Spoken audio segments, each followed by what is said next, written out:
இன்று கையில் பணம் இல்லை என்று வருந்தாதே.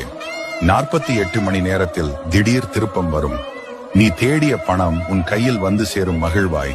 மனதார என்னை நினைத்து வேண்டி ஓம் முருகா என பதிவிடு.